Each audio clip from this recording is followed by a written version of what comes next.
میں اس لڑکی کے حسن پر فریفتہ سا ہو گیا تھا، اس لیے بہت جلد یہ پتہ لگوا لیا تھا کہ وہ لڑکی کون تھی۔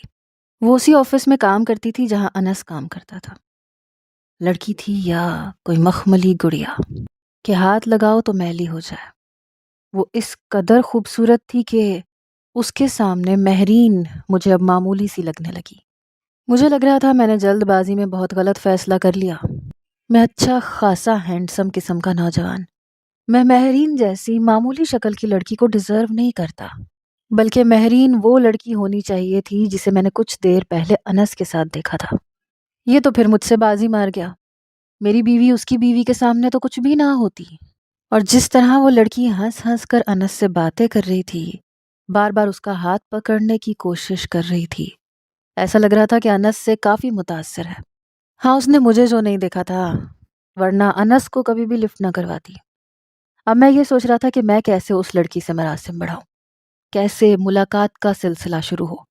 یہ شروع کیسے ہوتا، یہ سوچنے والی بات تھی۔ میں نے اپنی فیکٹری اسی وقت واپس جانا شروع کر دیا جب انس آفس سے واپس آتا، اور یہ ایک اتفاق تھا کہ میری فیکٹری کے راستے میں ہی اس کا آفس آتا تھا۔ میں ایک بار اس کے آفس کے نیچے جا کے کھڑا ہو گیا۔ وہ اسی لڑکی کے ساتھ نیچے کھڑا تھا اور اس سے بات کر رہا تھا۔ جب میں گاڑی سے نیچے اترا اور انس کے پاس آ گیا، میں نے کہا، تم یہاں؟ وہ مجھے حیرت سے دیکھنے لگا، کہنے لگا، میرا آفس یہی ہے تو میں تو یہیں ہوں گا، آپ یہاں کیسے؟ میں نے کہا، بس یہاں سے کچھ دور مارکیٹ میں آرڈر لینے آیا تھا۔ تو وہ لڑکی مجھے دیکھ کر سلام کرنے لگی۔ انس اس سے کہنے لگا، یہ میرے بڑے بھائی ہیں احتشام۔ ہیلو مسٹر، یہ کہتے ہوئے اس نے اپنا ہاتھ میری جانب بڑھایا۔ میں نے اس کے ہاتھ کے ساتھ ہاتھ ملایا۔ میں نے کہا، آپ کیسی ہیں؟ کہنے لگی، میں بالکل ٹھیک ہوں۔ پھر انس نے اس لڑکی کو فائلز پکڑا دی۔ وہ کہنے لگا، تم اسے ایک بار ری چیک کر لینا، اگر تمہیں پھر بھی کوئی کنفیوژن ہو تو مجھ سے فون پر پوچھ لینا، میں تمہیں بتا دوں گا۔ وہ کہنے لگی، جی ٹھیک ہے۔ ابھی ہم بات کر ہی رہے تھے جب ایک لڑکا آیا۔ انس سے کہنے لگا، یار وہ باس تمہیں بلا رہے ہیں۔ وہ کہنے لگا، کیوں؟ کہنے لگا، پتہ نہیں، شاید کوئی فائل انہیں نہیں مل رہی۔ وہ وہیں سے اندر چلا گیا اور وہ لڑکی وہیں کھڑی رہی۔ میرے لیے یہ ایک نادر موقع تھا۔ میں نے کہا، خدا نے بڑی فرصت سے بنایا ہے آپ کو، ماشاءاللہ، آپ بہت خوبصورت ہیں۔ کہنے لگی، بہت بہت شکریہ۔ میں نے کہا، کیا میں آپ کا خوبصورت نام جان سکتا ہوں؟ کہنے لگی، میرا نام مہک ہے۔ میں نے کہا، جیسی آپ خود ہیں ویسا آپ کا نام ہے، ماں باپ نے کافی سوچ سمجھ کے رکھا ہے۔ میں ویسے بھی لڑکیوں سے باتیں کرتا تھا، دوستی کرتا تھا، اس لیے کسی بھی لڑکی کو اپنی باتوں کے جال میں پھنسانا میرے لیے کوئی مشکل کام نہیں تھا۔ اور وہ لڑکی تو تھی ہی اتنی خوبصورت کہ اسے دیکھتے ہی اس کی تعریف میں کئی گھنٹے بول سکتا تھا۔ مہرین کی طرح تھوڑی تھی جس کی تعریف کرتے ہوئے مجھے بہت سوچنا پڑتا تھا۔ سوائے لمبے بالوں کے اس کے اندر کوئی بھی ایسی چیز موجود نہیں تھی جس کی میں تعریف کرتا۔ میری تعریف سن کر وہ ہنسنے لگی۔ کیا کھلکھلاتی ہنسی تھی، ایسے لگ رہا تھا جل ترنگ سے بج اٹھے ہوں۔ میں سمجھ نہیں پا رہا تھا کہ اب کروں تو کیا کروں۔ گھر آ کر بھی میں اسی کے بارے میں ہی سوچ رہا تھا۔ مہرین شام کو جب میرے کمرے میں چائے لے کر آئی تو میں اس کا سراپا بڑے غور سے دیکھنے لگا۔ وہ کسی طور میرے ساتھ جچتی نہیں تھی۔ پتہ نہیں میں نے کیوں اتنی بڑی حماقت کر دی۔ آج صبح سے ہی میرے جسم میں کافی درد تھا، سر میں بھی درد ہو رہا تھا، ایسا لگ رہا تھا جیسے بخار چڑھ جائے گا۔ اس نے چائے میرے سائڈ ٹیبل پہ رکھ دی۔ کہنے لگی، کیا بات ہے، آج آپ فیکٹری سے جلدی آ گئے؟ میں نے کہا، ہاں آج جلدی آ گیا۔ کہنے لگی، کیا پھر میں آپ کے ساتھ بیٹھ کے باتیں کر لوں؟ میں نے کہا، نہیں، میں سونا چاہتا ہوں، میری طبیعت کچھ ٹھیک نہیں ہے۔ تو وہ پریشان سی ہوئی، کہنے لگی، آپ کو کیا ہوا؟ پھر اس نے میری پیشانی پہ ہاتھ رکھا، کہنے لگی، احتشام، آپ کو تو بخار ہے۔ میں نے کہا، ہاں ٹھیک ہے، ایسا کرو میڈیسن دے دو، ٹھیک ہو جاؤں گا۔ اس نے مجھے میڈیسن دی، پانی کا گلاس لا کے دیا۔ میں نے میڈیسن کھائی، چائے پی۔ وہ کپ باہر لے کے جا چکی تھی اور میں سو چکا تھا۔ مجھے کوئی شدید بخار نہیں تھا، لیکن رات کے 3 بجے میری آنکھ کھلی، شدید پیاس کی شدت سے۔ میں نے کروٹ بدلی تو سامنے منظر دیکھ کے میری آنکھیں پوری کی پوری کھلی رہ گئیں۔ میرے بیڈ سے کچھ فاصلے پہ کرسی رکھے مہرین بیٹھی ہوئی تھی، کرسی سے ٹیک لگائے آنکھیں بند کیے سو رہی تھی۔ میں تو یہ سوچ رہا تھا کہ وہ اس وقت میرے کمرے میں کیا کر رہی ہے۔ میں اٹھ کے بیٹھ گیا میں نے کہا مہرین، مہرین، 2 بار پکارنے پہ وہ چونک کے اٹھی۔ میں نے کہا یہاں کیا کر رہی ہو؟ کہنے لگی کچھ نہیں، آپ کو بخار تھا نا تو۔ میں نے کہا تو؟ کہنے لگی اچھا میں اپنے کمرے میں چلی جاتی ہوں۔ جلدی سے وہ کرسی سے کھڑی ہو گئی اور کمرے سے باہر جانے لگی۔ میں نے کہا 1 منٹ یہیں رکو۔ میں اٹھ کے کھڑا ہو گیا، پھر اس کے پاس آ کے میں نے کہا تم میرے کمرے میں کر کیا رہی تھی، پہلے یہ بتاؤ۔ کہنے لگی مجھے آپ کی فکر ہو رہی تھی، آپ کو رات کو بہت تیز بخار ہو گیا تھا۔ میں نے کہا اس کا مطلب تم رات سے یہیں بیٹھی ہو؟ کہنے لگی ہاں۔ میں نے کہا تم پاگل واگل تو نہیں ہو گئی ہو؟ میں نے میڈیسن کھائی تھی، میں ٹھیک ہو جاتا، تمہیں یہاں بیٹھنے کی کیا ضرورت تھی؟ کہنے لگی آپ کو نہیں پتا، آپ کو ذرا سا بھی کچھ ہوتا تو مجھ سے دیکھا نہیں جاتا۔ میں بہت محبت کرنے لگی ہوں آپ سے، آپ نیند میں بخار میں ہائے ہائے کر رہے تھے، میں بے چین سی ہو گئی تھی۔ میں حیران تھا اس لڑکی پہ۔ یہ کہہ کے وہ کمرے سے باہر چلی گئی۔ میں نے کہا بہت بے وقوف لوگ دیکھے لیکن تم جیسی بے وقوف لڑکی نہیں دیکھی۔ میں نے خود کلامی کی تھی۔ لڑکیوں کی ایسی اسٹوپڈ سی باتیں تو مجھے کبھی بھی اچھی نہیں لگی تھی۔ یہ محبت کا کون سا انداز تھا؟ بہرحال میرے لیے یہ بے معنی تھا۔ آج کل تو میرے سر پر مہک سوار تھی، اس کا حسن سوار تھا۔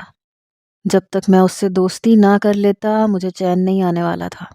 اس لڑکی کا پہننا، اوڑھنا، بالوں کا اسٹائل، بات کرنے کا انداز، وہ لڑکی ماڈرن اور بولڈ قسم کی تھی اور با اعتماد بھی تھی۔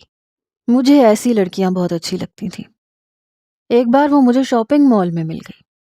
میں نے سلام کیا لیکن وہ مجھے پہچانی نہیں۔ کہنے لگی آئی ایم سوری، میں نے آپ کو پہچانا نہیں۔ میں نے کہا میں احتشام، انس کا بھائی۔ کہنے لگی او ہاں یاد آیا۔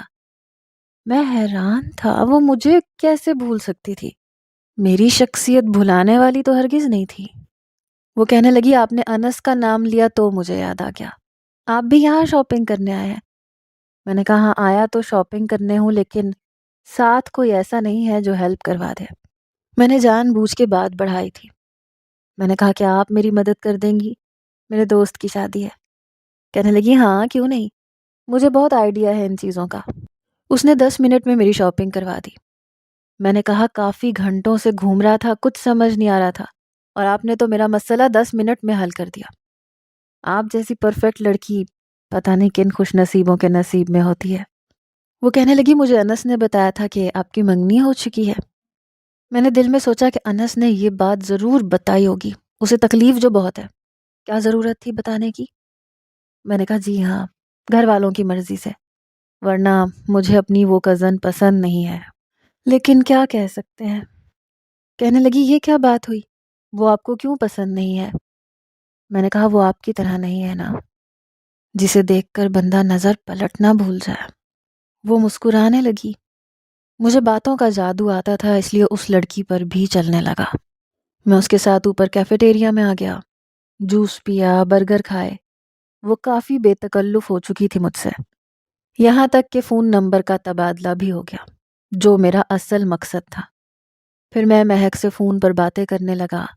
آہستہ آہستہ وہ میری محبت کے جال میں پھنسنے لگی۔ اب ہم ریسٹورنٹ میں بھی ملتے تھے۔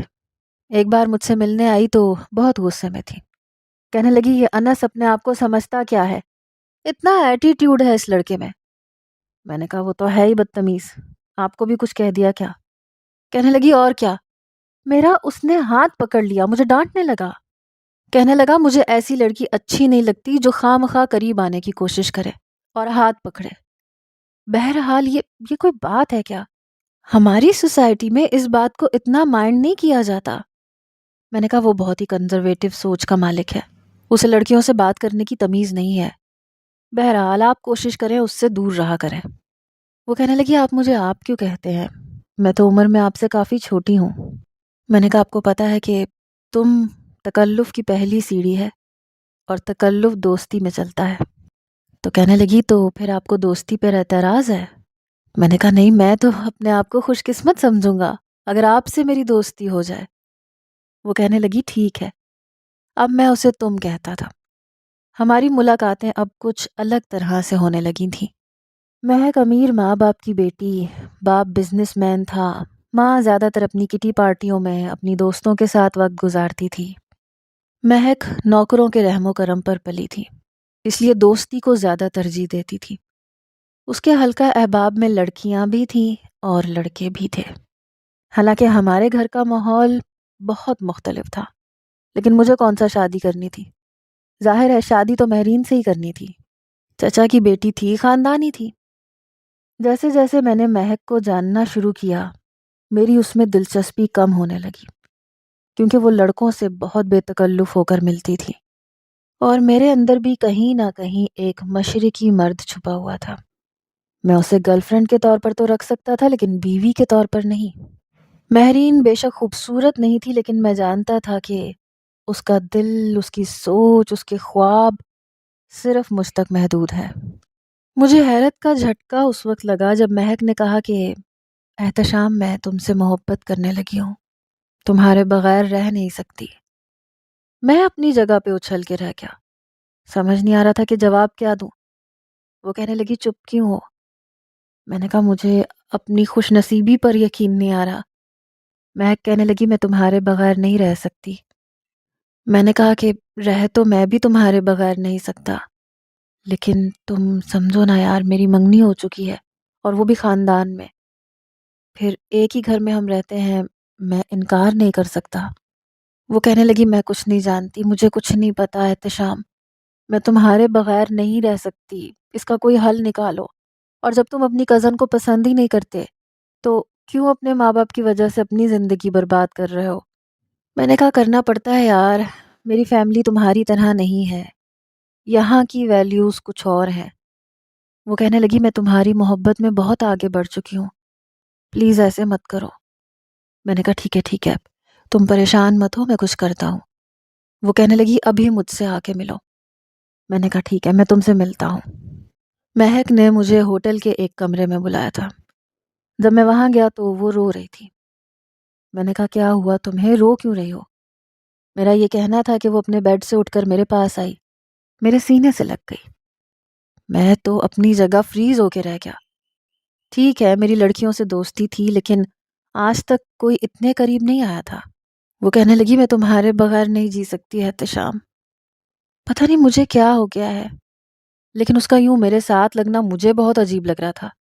میرا اس کے ساتھ ایسا کوئی رشتہ نہیں تھا، لیکن وہ اتنی بے تکلف تھی کہ اسے یہ تک احساس نہیں تھا کہ میں اس کے لیے اجنبی ہوں۔ ٹھیک ہے ہاتھ پکڑنا، باتیں کرنا غلط بات ہوتی ہے، لیکن بات صرف گلے لگنے تک نہیں تھی۔ جو کچھ وہ میرے ساتھ کرنے لگی تھی، میں اپنے جذبات پر اختیار کھونے لگا۔ وہ کہنے لگی مجھے اپنا لو، میں تمہارے بغیر نہیں رہ سکتی۔ اس وقت مجھے چاہیے تھا کہ میں اسے خود سے دور کرتا، لیکن کر نہیں پایا۔ پتہ ہی نہیں چلا کب اس کا اظہار، اس کے جذبات مجھ پہ حاوی ہونے لگے۔ پھر میں ایک مرد تھا۔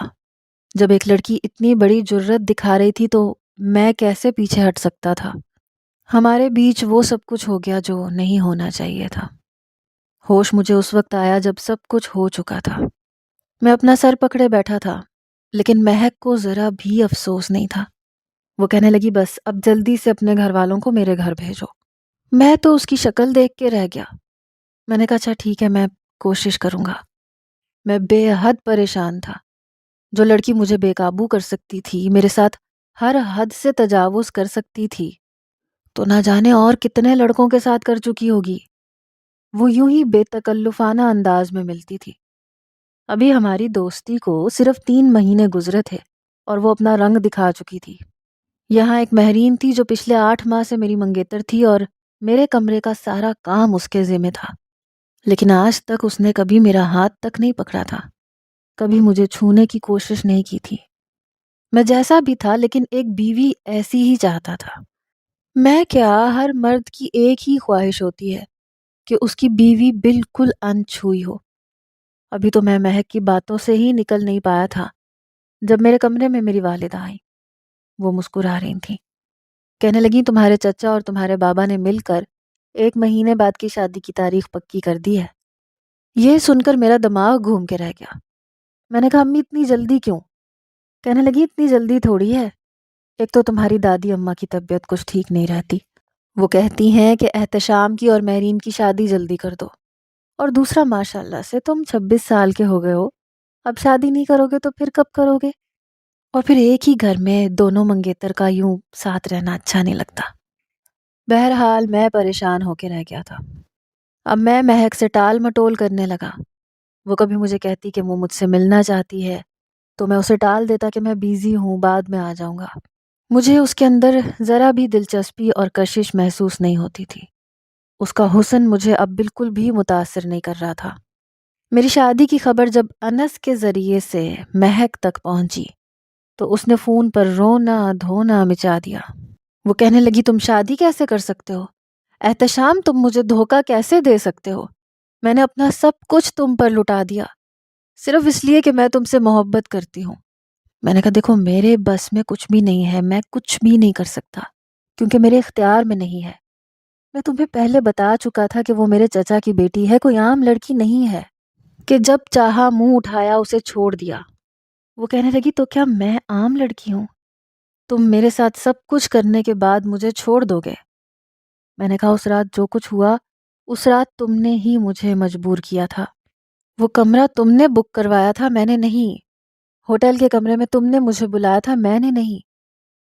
وہ کہنے لگی اور مجھ سے پیار محبت کی باتیں بھی کس نے کی تھی؟ کہہ دو کہ وہ بھی تم نے نہیں کی تھی۔ مجھ سے شادی کے وعدے کس نے کیے تھے؟ کہہ دو احتشام کہ تم نے نہیں کیے تھے۔ میں نے کہا میں تمہیں ساتھ میں اپنی مجبوری بھی بتا رہا تھا، میں ابھی بھی تم سے محبت کرتا ہوں لیکن میں انکار نہیں کر سکتا، میری پوزیشن کو سمجھو۔ وہ کہنے لگی جب تم مجھے نہیں سمجھ سکتے تو میں تمہیں کیوں سمجھوں؟ میں نے کہا ٹھیک ہے میں آتا ہوں تمہارے پاس۔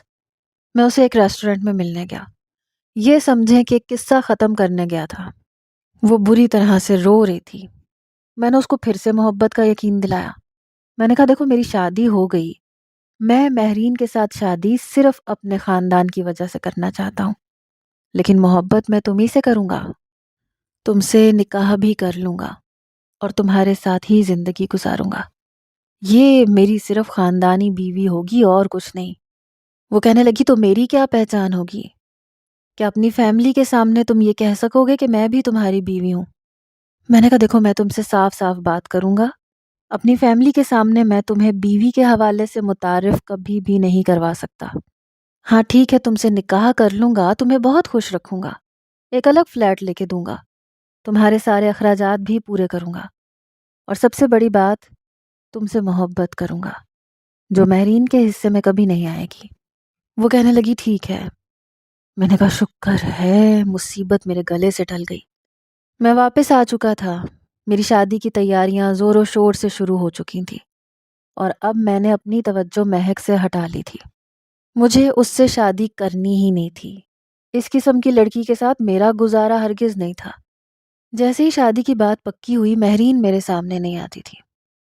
پہلی بار ایسا ہوا کہ اس کی کمی مجھے محسوس ہونے لگی۔ میں نے اسے دیکھا ہی نہیں تھا۔ 10 دن ہماری شادی کو رہ گئے تھے، گھر میں مہمان آنے شروع ہو گئے، میری چچی کی بہن بھائی ہمارے گھر میں ہی ٹھہرے ہوئے تھے۔ میں نے مہرین کو فون کیا، اس نے فون اٹھایا، رات کا 1 بج رہا تھا۔ میں نے کہا کہاں غائب ہو تم، نظر نہیں آتی؟ کہنے لگی اب مجھے آپ سے شرم آتی ہے۔ ایک تو اس بیوقوف لڑکی کی باتیں بڑی عجیب تھی، اب اسے شرم بھی آتی تھی۔ میں نے کہا اچھا ایسا کرو آج چھت پہ آؤ، مجھے تم سے کچھ دیر باتیں کرنی ہے، کافی دن سے تمہیں دیکھا بھی نہیں ہے۔ کہنے لگی احتشام میں آپ سے ملنے نہیں آ سکتی، اب میں مائیوں بیٹھ گئی ہوں۔ میں نے کہا مائیوں بیٹھ گئی ہو، وہ کیا ہوتا ہے؟ کہنے لگی وہ جو پیلا جوڑا پہن کے بیٹھ جاتے ہیں، کمرے سے باہر نہیں نکلتے۔ امی اور تائی اماں نے مجھے سختی سے کمرے سے باہر نکلنے سے منع کیا ہے، اور آپ کے سامنے آنے سے تو بالکل منع کیا ہے۔ میں نے کہا کیوں منع کیا ہے؟ کہنے لگی اس لیے تاکہ شادی والے دن دلہن کو روپ زیادہ چڑھے۔ اس کی باتیں ایسی تھیں کہ میں بے اختیار ہنسنے لگا۔ کہنے لگی میں مذاق نہیں کر رہی، سچ میں ایسے ہوتا ہے۔ میں نے کہا تم ان اسٹوپڈ باتوں پہ یقین رکھتی ہو؟ کہنے لگی ایسے ہوتا ہے، میں نے سب سے سنا ہے۔ میں نے کہا غلط سنا ہے۔ اچھا کم آن چھت پہ آؤ۔ کہنے لگی نہیں مجھے شرم آتی ہے۔ میں نے کہا مجھے تم سے بات کرنی ہے، اس لیے چھت پہ آؤ۔ ورنہ میں تم سے ناراض ہو جاؤں گا۔ میں جانتا تھا وہ مجھ سے جتنی محبت کرتی ہے وہ میرے لیے چھت پہ ضرور آئے گی۔ یہ کہہ کے میں چھت پہ چلا گیا۔ کچھ دیر بعد وہ گھونگھٹ نکالے چھت پہ آئی اور میں اسے گھونگھٹ میں دیکھ کے ہنسنے لگا۔ میں نے کہا یہ کیا گھونگھٹ بنا رکھا ہے؟ اس نے پیلے رنگ کا جوڑا پہن رکھا تھا۔ کہنے لگی میں آپ کو اپنا چہرہ نہیں دکھاؤں گی۔ میں نے اس کی کلائی پکڑی، اسے اپنے قریب کر لیا، دوسرے ہاتھ سے اس کا گھونگھٹ بھی الٹ دیا۔ اس کے چہرے پر بے شک خوبصورتی کم تھی لیکن معصومیت بہت زیادہ تھی۔ بہت بھولی بھالی سی لڑکی تھی، آج کل کی لڑکیوں کی طرح نہیں تھی، کچھ الگ بات تھی۔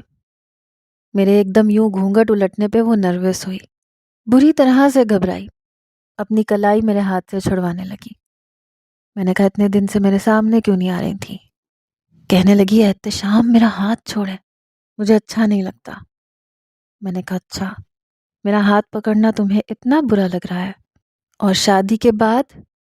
میری اس بات پر اس نے اپنی لمبی لمبی پلکیں جھکائی تھیں اور اس کے چہرے پر حیا کے رنگ پھیلے تھے۔ کہنے لگی مجھے شرم آ رہی ہے۔ میں نے کہا تمہیں پتہ ہے میں نے کتنے خواب سجا رکھے ہیں شادی کی رات کے؟ میں شادی کی رات تمہارا بہت شاندار استقبال کرنا چاہتا ہوں، پورے کمرے کو پھولوں سے بھر دوں گا، جہاں تم پاؤں رکھو گی وہیں تمہیں گلاب ہی گلاب نظر آئیں گے۔ میری بات پر وہ شرمائے جا رہی تھی، پھر مجھے کہنے لگی آپ کو پتہ ہے میری کزن مجھ سے کہہ رہی تھی کہ مہندی پر تمہارے ہونے والے ہسبینڈ کا نام لکھوں گی۔ میں نے کہا میرے ہاتھوں کی لکیریں تو خود ہی گہری ہیں اور ان پر گہرا گہرا لکھا ہے اے، مطلب احتشام۔ میں نے کہا اچھا ذرا دکھاؤ۔ میں نے اس کے ہاتھوں کی لکیریں دیکھی، واقعی اس کے ہاتھوں کی لکیریں بہت گہری تھیں۔ میں نے کہا کہاں لکھا ہے؟ تو وہ مجھے دکھانے لگی۔ شاید اس نے خود ہی سے امیجن کر لیا تھا، انسان جو سوچتا ہے اسے اپنے ہاتھوں کی لکیروں پہ وہی نظر آتا ہے۔ میں نے اپنے ہاتھ اس کے سامنے کر دیے۔ میں نے کہا میرے ہاتھ پہ ایم دکھاؤ کہاں لکھا ہے۔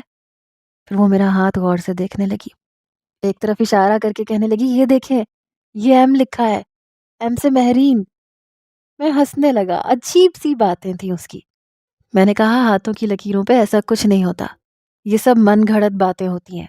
کہنے لگی اگر من گھڑت باتیں ہوتی ہیں تو بھی مجھے اچھی لگتی ہیں، مجھے ایسی باتیں بہت اچھی لگتی ہیں۔ اس رات کافی دیر تک بیٹھ کر میں نے اس کی تعریفیں کی، باتیں کی۔ مجھے نہیں پتا کہ مجھے اس سے محبت تھی یا نہیں، شاید نہیں تھی۔ اس کا مجھ سے محبت کرنا مجھے اچھا لگتا تھا۔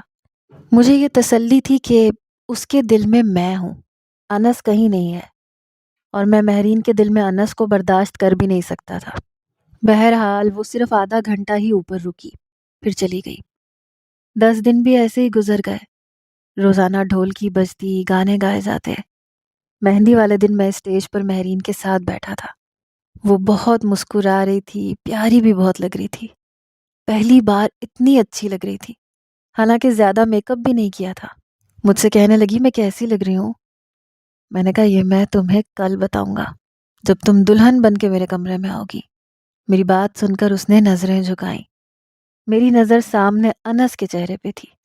میں اس کا دھواں دھواں ہوتا چہرہ دیکھنا چاہتا تھا، اور ایسا ہی تھا، وہ سامنے کھڑا یک ٹک مہرین کو دیکھ رہا تھا۔ اچانک میرا دل اندر سے چین کی بانسری بجا رہا تھا۔